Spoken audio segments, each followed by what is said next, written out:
Good morning, students.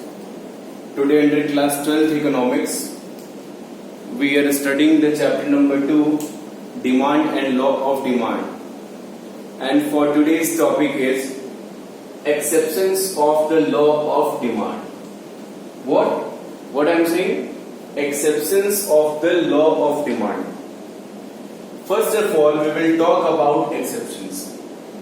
Exceptions means which doesn't follow the rule of demand. Exceptions means अपवाद, means जो law of demand के rule को follow नहीं करता है उसको हम क्या कहेंगे? Exceptions of the law of demand. अब ऐसी चीजें करते हैं, एक बार मैं पीछे जाना चाहूंगा. I want to reverse back.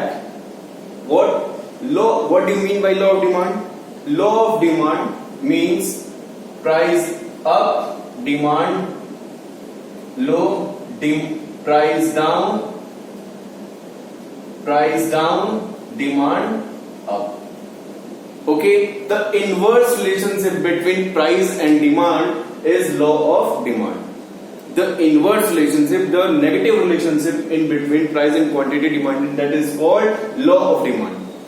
अब ऐसे कौन सी चीजें हैं जो इस लॉ ऑफ डिमांड को, इस रूल्स को फॉलो नहीं करते हैं? इसी चीज को हम क्या कहेंगे? Exceptions of the law of demand. कई बार बच्चे बहुत कंफ्यूज होते हैं और वो इस चीज को नहीं लिख पाते हैं, तो उनको समझना है क्या है एक्सेप्शंस. जो लॉ ऑफ डिमांड को फॉलो नहीं करता है, जो लॉ ऑफ डिमांड के रूल को फॉलो नहीं करते हैं, उसको हम क्या कहेंगे? Exceptions of the law of demand. Is it clear? Okay. अब ऐसी कौन सी चीजें हैं जो लॉ ऑफ डिमांड को फॉलो नहीं करते हैं? ऐसे कौन से प्रोडक्ट हैं जो लॉ ऑफ डिमांड को प्रोडक्ट नहीं फॉलो नहीं करते हैं? इन्हीं चीजों को हम देखेंगे. Okay, we will see in this lecture. Okay, my dear students, in the following cases where law of demand doesn't follow. In the following cases, the law of demand doesn't follow. Okay, the first goods is given goods. Given goods. What I have written? Given goods. Sir Robert Giffen. Robert Giffen. In 1845, when 1845, he was a British economist, okay, and he do the research on the area of Ireland, the people of Ireland, besides of England, okay. एक area था और वहां पे उन्होंने ये देखा क्या कि जो इंफीरियर गुड्स हैं, जैसे कुछ गरीब लोग थे, poor people,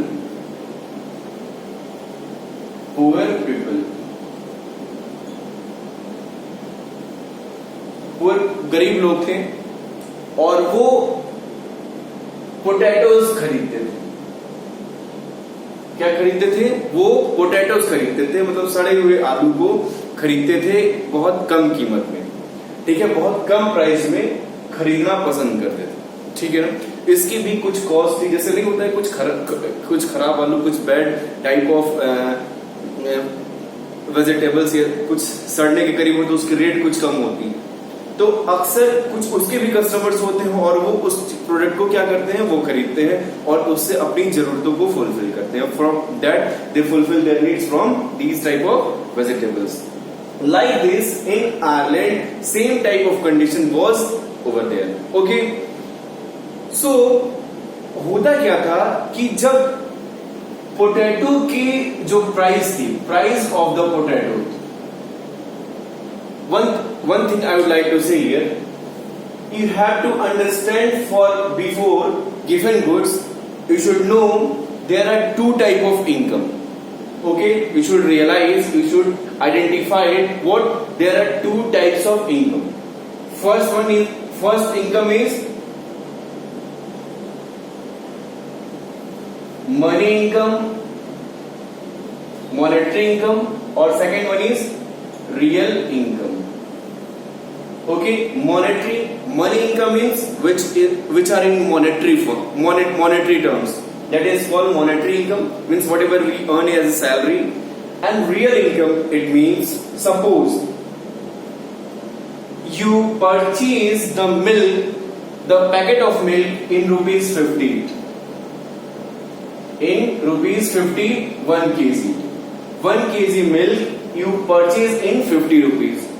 And suppose the price of that milk is decreased from in 40 rupees.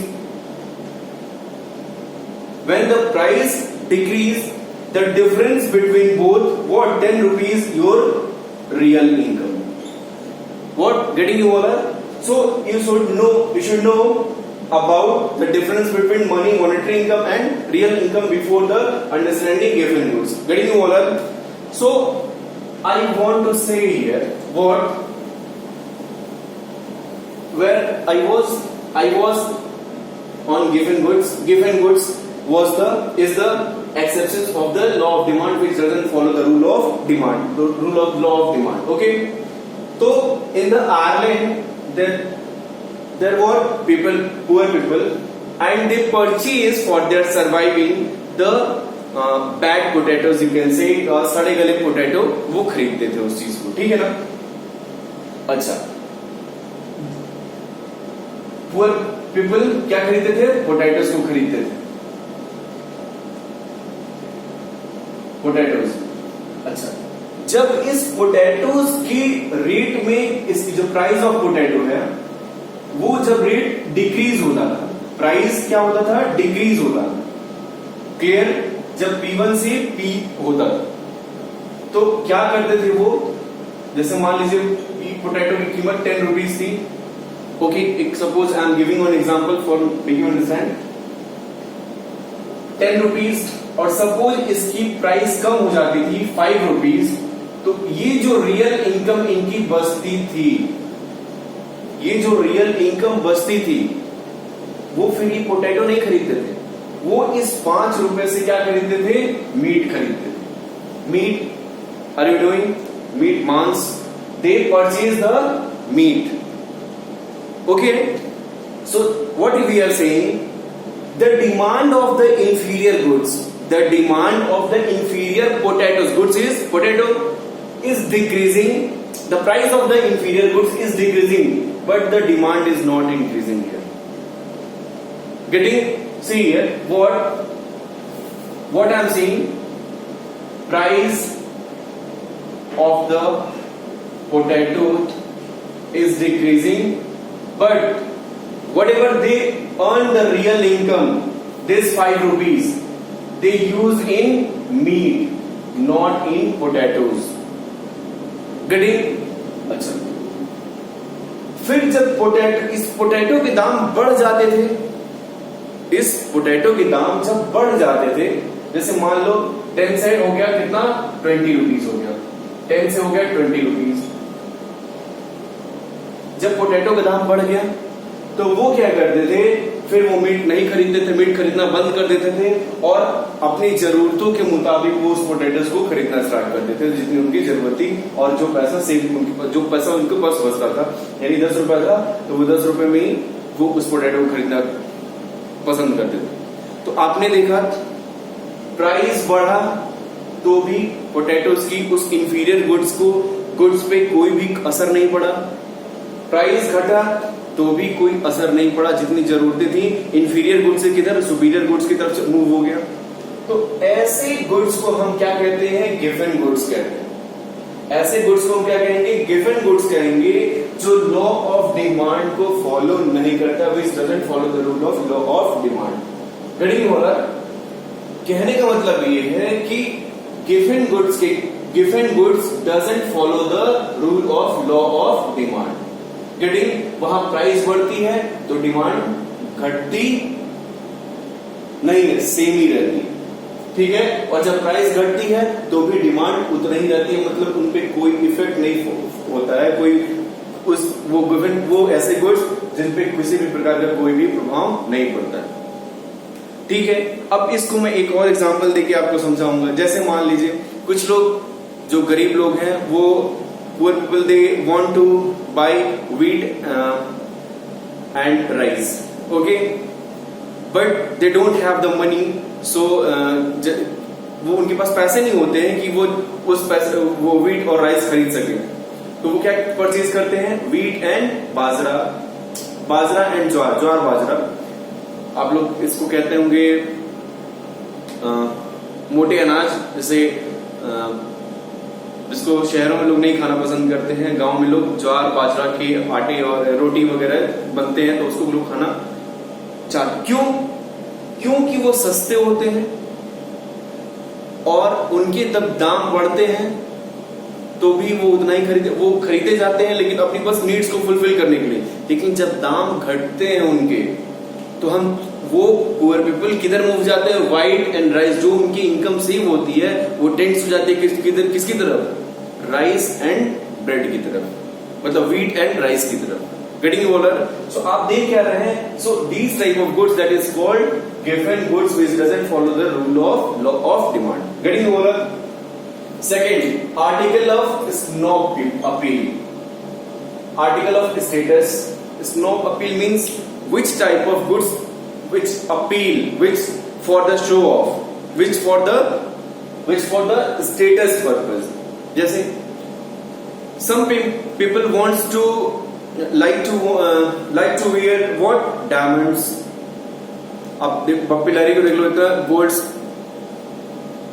तो बहुत सारे ऐसे लोग हैं जो स्टेटस के लिए वो सारी चीजें खरीदते हैं, पहनते हैं, तो उस केस में भी वो चीजें कितनी भी कॉस्टली हो उसको वो खरीदेंगे ही, पसंद करेंगे, और उस केस में फिर लॉ ऑफ डिमांड फॉलो नहीं करेगा। क्यों? क्योंकि जब प्राइस बढ़ेगा तो उसको पीपल और अपने स्टेटस के लिए, अरे इतनी महंगी है, रॉयल्स रॉयस है, रॉयल्स रॉयस महंगी है फिर भी बिकती है, क्यों? क्योंकि उसकी प्राइस है क्या, वो स्टेटस शो करती है। तो स्टेटस के केस में प्रोडक्ट में लॉ ऑफ डिमांड फॉलो नहीं करते। ऐसे प्रोडक्ट जो स्टेटस के पर्सन्स के स्टेटस को रिप्रेजेंट करते हैं वो लॉ ऑफ डिमांड को फॉलो नहीं करते, तो ऐसे गुड्स भी लॉ एक्सेप्शंस हो गए। Third, exceptions about future prices. Future prices, अभी कोरोना का टाइम है, सभी लोग, China war, India China war का भी कुछ ऐसा कंडीशन चल रहा है, तो सभी लोग बहुत डरे हुए हैं, all peoples are afraid, okay, कि जो प्राइस ऑफ द प्रोडक्ट है, price of the household things है, दैट विल बी राइज और down, may be it will be rise. तो लोग क्या करते हैं, खरीद के उसको घरों में स्टोर कर लेते हैं। तो क्या कह रहे हैं, एक्सेप्शंस अबाउट फ्यूचर, अगर इस जैसे अब अगर ये अंदाजा होता कि इसके प्राइस बढ़ेंगे या बहुत ज्यादा बढ़ने वाले हैं, तो लोग उसको एट एनी केसेस उसमें फिर प्राइस नहीं देखते हैं, जाके पूरा भर के खरीद के ले आके घरों में स्टोर कर लेते हैं। तो उस केस में भी लॉ ऑफ डिमांड को वैसे प्रोडक्ट फॉलो नहीं करते। चौथा, इमरजेंसीज, जैसे वॉर हो गया, कोई इमरजेंसी कंडीशंस आ गए, कोरोना काल में लॉकडाउन हो गया था, ठीक है, तो इस केस में इमरजेंसी के टाइम में आपने देखा भी किसी उस प्रोडक्ट की प्राइस क्या होगी, फॉलो नहीं करेगी लॉ ऑफ डिमांड को। अगर आप लोग देखते होंगे डिमांड बढ़ती जाती है, प्राइस भी बढ़ता जाता है, तो इन केसेस में लॉ ऑफ डिमांड फॉलो नहीं होता। Emergency goods. Quality price relationship, quality price relationship की अगर बात करें तो होता है कि इसका प्राइस अच्छा है इसलिए इसकी क्वालिटी भी अच्छी है, इसकी क्वालिटी अच्छी है इसलिए इसका प्राइस भी बहुत ज्यादा अच्छा है। तो ऐसे गुड्स आपके घर में, जैसे मान लीजिए there are two type of product, Lux supreme and Lux. Lux is in 10 rupees and Lux Supreme is 20 rupees. So what it represent? The quality of Lux Supreme is more better than Lux. Okay, so what quality price relationship means? The price, where the price indicate the quality of the product, in that cases the law of demand doesn't follow. The law of demand doesn't follow. Getting over quality price relationship. Next, change in fashions. Change in fashions, out of fashions. Black and white TV is anywhere you see? No. Do you see anywhere black and white TV? No. अब हम कहीं नहीं देखते हैं, क्यों? क्योंकि चीजें out of fashion हो गई। Scooter has in by the modifications we see the Activas and various type of scooters. Okay, so we see the example of, we can take the example of TV, black and white TV. It's out of fashion. The price of the black and white TV is very low. Price of the black and white TV is very low. After then we are not purchasing. क्यों हम नहीं खरीद पा रहे, नहीं खरीदते, price इतनी कम है ब्लैक एंड व्हाइट टीवी की, फिर भी हम नहीं खरीदते हैं. क्यों? क्योंकि चीजें आउट ऑफ फैशन की हैं. तो उस केस में भी लॉ ऑफ डिमांड को फॉलो नहीं करते. तो these all are the what exceptions of the law of demand. Again I am repeating, in following cases में आपके 4 नंबर 5 नंबर या 6 नंबर में क्वेश्चन आ सकता है. फिर ये भी पूछा सकता है, what do you mean by gift and goods. इसको भी आप रेडी कर लेंगे, gift and goods. Okay, and you can answer in 6 marks or 4 marks what are the exceptions of the law of demand. ठीक है. And in the case of gift and goods, the demand curve like this in positive way. Okay,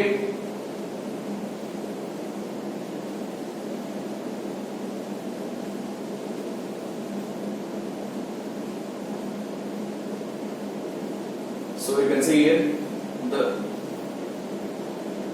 demand curve, you can build like this.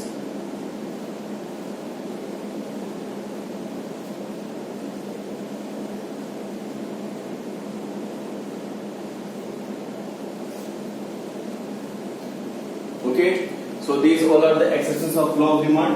First one is gift and goods. Second is article of its no copy or status. Is conspicuous goods we can say also. Exceptions about future prices, emergencies, quality future relationship, qualities price relationship, and changing fashion. These all are the point of law of exceptions of the law of demand. So for today, thank you very much.